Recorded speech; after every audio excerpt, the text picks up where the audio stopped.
개털리기 전에 알아두시기에 개털TV의 박수열 법무사 한명 법무사입니다. 네, 반갑습니다. 반갑습니다.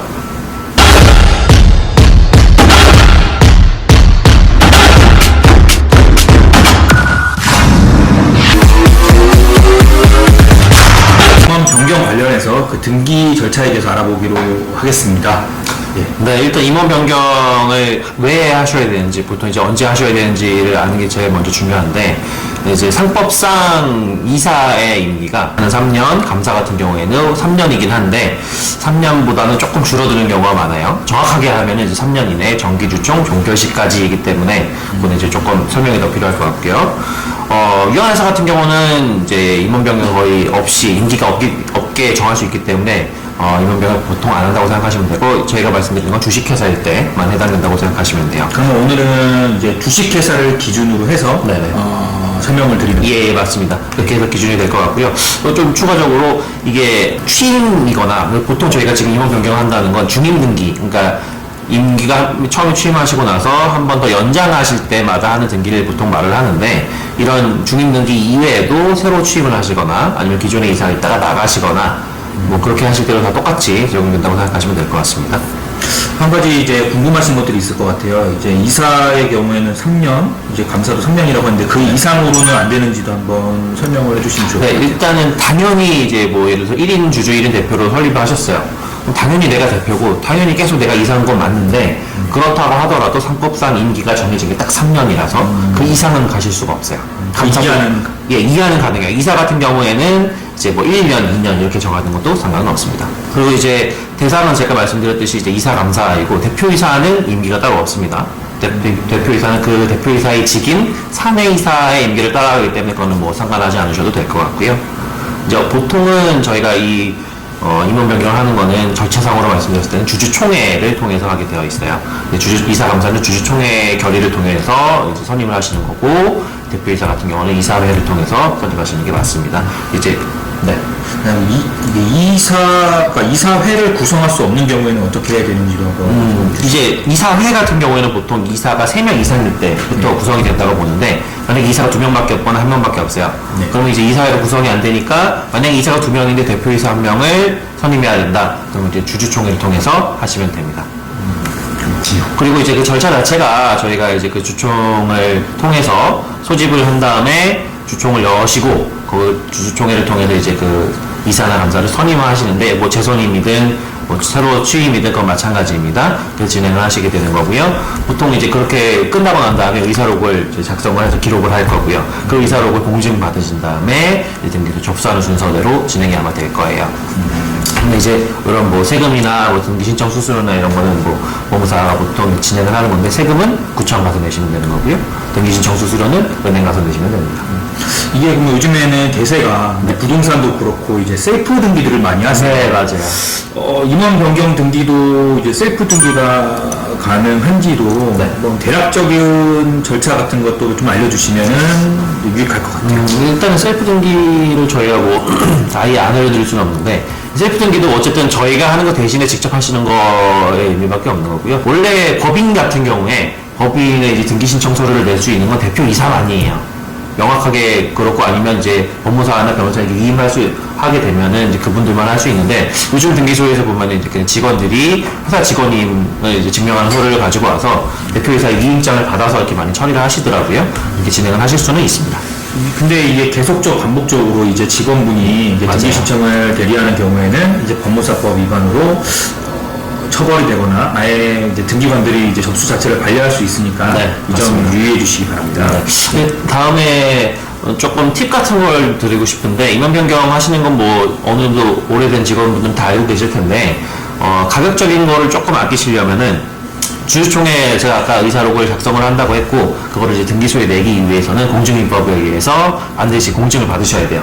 근데 이제 조금 금액을 아끼시기 위해서는 10억 미만의 법인인 경우에, 자본금 10억 미만인 경우에는 공증 없이 주주 전원이 주주총회에 참석을 해서 이제 서명결의서라고 하는데요. 그 서명결의서를 작성해서 공증 없이 바로 제출하실 수가 있어요. 그럼 이제 공증 비용이 3만 원인데 그 비용을 좀 아끼실 수가 있는 거죠.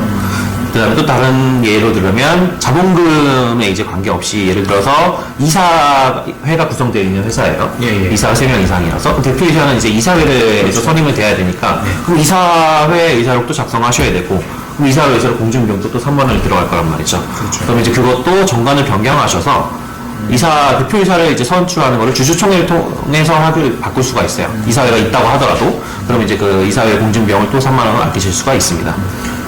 이제 이사회에서 선임해야 될 대표이사를 네. 이제 주주총회에서 선임한다는 것으로 내용으로 정관을 변경한다는 말씀이시죠? 네, 맞아요. 그 정관 변경의 내용이 이제 그 선임 내용과 같이 들어가도 되니까요. 간단하게 하실 수가 있습니다. 구독자분들이 이제 궁금하신 건 이제 이러한 법인 등기, 임원 변경 등기를 안 했을 때 뭐 과태료라든가 이런 페널티가 있는지 가장 궁금하실 것 같아요. 네, 맞아요. 네. 이게 처음 하시는 분들은 모르실 수도 있는데 이미 어느 정도 법인을 운영하시는 분들은 많이 내보셨을 수가 있어요. 이게 법무사 측에서 이제 관리를 해주시면 괜찮긴 하겠지만 보통 이제 이걸 많이 지나치셔서 임원 변경하시는 걸 지나치셔서 과태료를 많이 내시거든요. 이게 딱 명확하게 정해져 있는 건 규정은 있긴 하지만 보통 그렇게 잘 안 되긴 하는데 일반적으로 한 건당 1개월 늦었을 때 한 3에서 10만 원 정도 나온다고 생각하시면 돼요.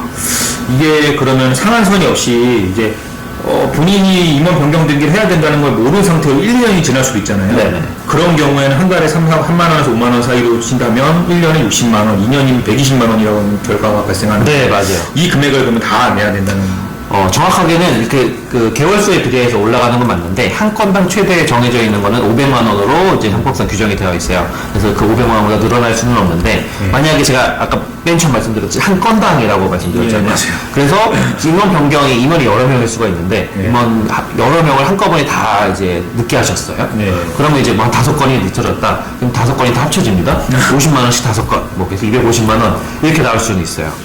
어지간한 분들 한 달 급여 네, 맞아요. 근데 이게 문제가 되는 게, 과태료가 나오긴 나오는데, 과태료가 그 대표이사의 개인 주소로 날아가고, 그 대표이사의 개인 명의 앞으로 이제 과태료가 날아가게 되어 있어요.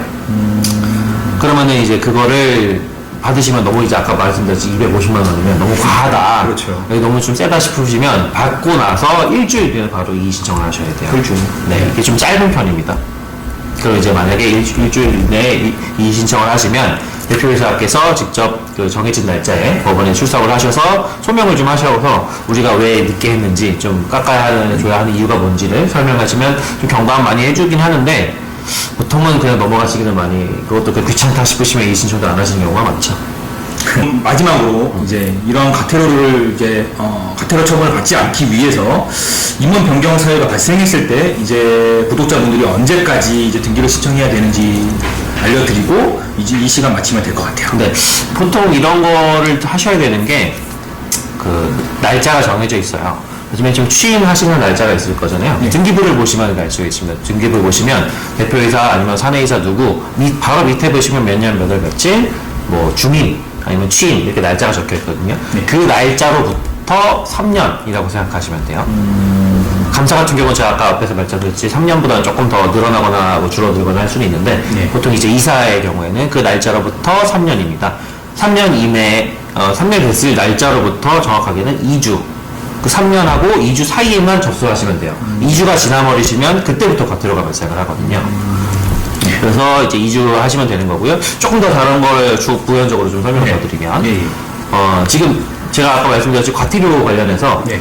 이 3년은 저희가 보통 많이 챙겨드리긴 하는데 아니면 3년 같은 경우는 이제 직원들도 많이 하실 수 있고요. 근데 이제 대표이사의 개인 명의 개인 주소가 변경되는 경우에도 이 임원 변경의 한 종류라고 생각하시면 돼요. 그래서 그 대표이사 개인 주소를 이전을 하시고 전입신고를 하신 다음에 네. 그날로부터 또 2주 이내 항상 등기를 하셔야 앞에 말씀드렸던 과태료를 피하실 수가 있습니다. 오늘 이제 법인 관련해서 유익한 정보 알려주셔서 감사하고요. 네. 자, 오늘은 여기까지 해서 이제 개털내기 전에 알아두시게 개털TV 박수현 법무사였습니다. 한명 법무사였습니다. 감사합니다. 감사합니다.